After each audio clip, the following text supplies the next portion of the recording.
નમસ્કાર, જય માતાજી મિત્રો. તો ચાલો આજે વાત કરવાના છીએ કર્મ વિશે. જેવા તમે તમારા કર્મ કરશો એવું તમને ફળ મળશે. જો ખાડો ખોદશો તો તમને જ આડો આવશે. આ વાત સાંભળીએ તે પહેલાં જો તમે અમારી સાહિત્ય સ્ટોરી ચેનલમાં નવા હોય તો અમારી આ સાહિત્ય સ્ટોરી ચેનલને સબસ્ક્રાઈબ કરી દેજો, જેથી કરીને અવનવા આવા અનેક રહસ્યો વાતો સત્યની તમારી સુધી પહોંચી શકે. તો ચાલો હવે વાત કરીએ કર્મનું ફળ તમને મળે અને કેવા કર્મ તમે કરો એ બધા વિશે થોડીક વાત કરીએ. તો પહેલાં તો તમારે જો કર્મ કરવો હોય તો તમારા જીવનમાં તમારે પહેલાં ચકલાને દાણા નાખો, ગાયોને પૂળા નાખો, બ્રાહ્મણોને જમાડો, કૂતરાને રોટલા નાખો, લાડવા બનાવીને નાખો. આ એક તમારું કર્મ છે. આ કર્મ કરેલું તમારા જીવનમાં સમય પ્રમાણે, અવસ્થા પ્રમાણે આ તમારું કર્મ તમારે આડું આવશે. જો તમારા કર્મ સારા હશે તો કર્મફળ દાતા શનિદેવ તમારા ઉપર રાજી રહેશે, જેથી કરીને તમારા જીવનમાં કષ્ટી નહીં પડે, સદાય સુખ રહેશે. તમારો પરિવાર સદાય રાજી રહેશે. કોઈ નડતર ગ્રહો કે આવું કોઈ પનોતી તમારા જીવનમાં આડી આવશે જ નહીં. જો તમે તમારા કર્મ ઉપર કાયમ અડગ રહેશો તો તમને તેનું ફળ ચોક્કસ ભગવાન આપ્યા વગર રહેતો નથી. તમે ઉદાહરણ જોઈ શકો છો. નરસિંહ મહેતા ભગત હતા, રણછોડરાય કૃષ્ણ ભગવાનના. તો એમને ભગવાન પોતે નરસૈયાને મળ્યા હતા. ભક્ત પહેલાં જ જુઓ કે જે ભગત હતો તેને પણ હરણાકંશ મારવા મચતો હતો, પણ ત્યાં પણ સ્તંભ ફાડી ભગવાન પ્રગટ થયા અને તેને પણ ભગવાન મળ્યા. મીરાબાઈની વાત કરીએ તો રાણાજીએ ઝેરના કટોરા મોકલ્યા હતા, પણ મીરાબાઈ એક ભગત હતા. તે ભગવાનનું ભજન કરતા તે ઝેરના કટોરા પી ગયા હતા. તેમને પણ ઝેરના કટોરા અમૃત બનાવ્યા, એ પણ ભગવાને જ બનાવ્યા હતા. આમ તમે જો તમારા કર્મ સારા હશે તો તમને તેનું ફળ મળવાનું જ છે. જીવનમાં કોઈ દિવસ ખરાબ કર્મ તમારે કરવું જ નહીં. ખરાબ કર્મ જે કરે તેને આડા આવે જ છે. જે ખાડો ખોદે છે તે પોતે જ પડે છે. બીજો તો પછી વાત. એટલે જીવનમાં તમારે સદાય માટે સારા કર્મો કરવા અને તમારું જીવન સુખમય બની રહે એવા પ્રયત્નો હંમેશા કરતા રહેવા. કર્મનું ફળ શનિદેવ દરેકને આપ્યા જ કરે છે. આ કળિયુગમાં તો અત્યારે જ કર્મનું ફળ તમારી આયુષ્ય પ્રમાણે દરેકને ભોગવવા મળે જ છે. રાજા રાવણને પણ ખૂબ અભિમાન હતું. તેને પણ તેનું સીતાજીનું હરણ કર્યું હતું, એટલે તેને પણ તેનું કર્મનું ફળ શ્રીરામે આપ્યું અને રાજ્ય વિભીષણને આપ્યું. એમ તમારા જીવનમાં કાયમ તમે સદૈવ ભગવાનનું રટણ કરતા રહો, ભગવાનની પૂજા કરતા રહો. ઘરે આવેલા અતિથિઓને ભોજન કરાવો, પંખીડાને ચણ નાખો, ગાયોને ઘાસચારો, બ્રાહ્મણોને જમાડો, કૂતરાને લાડવા નાખો.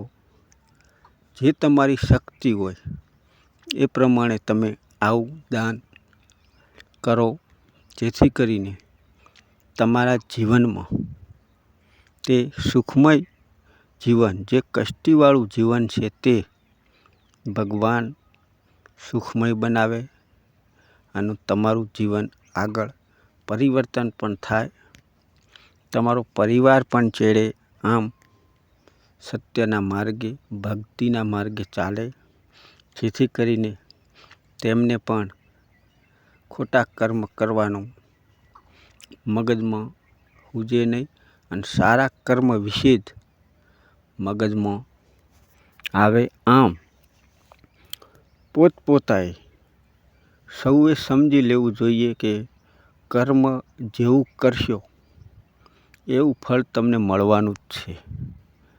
જો તમારે ખેતીમાં તમે પણ જોઈ શકો છો, જો ખેતીમાં સારો પાક થશે તો તમારું જીવન સારું થશે, પણ જો ખેતીમાં તમે વાવી નાખ્યું પછી એના પછી નિંદામણ દૂર ના કરો, સમય અનુસાર પાણી ના વાળો, અત્યારે તો રાસાયણિક ખાતરોનો આધુનિક જમાનો છે, એ ખાતરો પૂરતા ના નાખો તો તમારા ખેતરોમાં ઉત્પાદન ઘટવાનું છે અને તમારે થાકલો આવવાનો જ છે.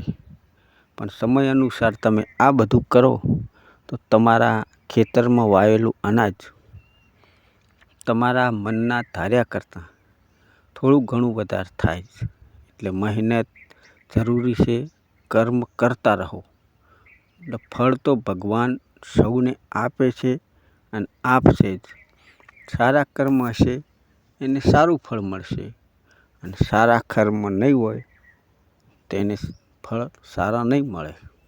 એમ સદાય કર્મ કરતા રહો તો ભગવાન તમારી બાજુ 100% અમી દ્રષ્ટિ રાખશે અને કર્મફળ શનિદાતા પણ તમારા ઉપર દયાભાવ રાખશે. એટલે કર્મનું ફળ ભગવાનને આપવું જ પડે છે. બીજી બાજુ જો પંખીઓને ક્યાં ખેતી છે, કોઈ પશુઓને ક્યાં ખેતી છે, તોય પોતપોતાનું જીવન ગમે તે રીતે ચાલ્યા જ કરે છે. ભગવાન સૌને એના પ્રમાણે ખોરાક જરૂરિયાતમંદ તેમને મળી રહે છે અને તેમનું પણ જીવન આમને આમ ચાલ્યા જ કરે છે. એટલે સદાય ભગવાનના ભજનમાં મસ્ત રહેવું, તમારી સમય પ્રમાણે જો થાય બને એટલું ભગવાનને ભજન કરવું, સ્તુતિ કરો,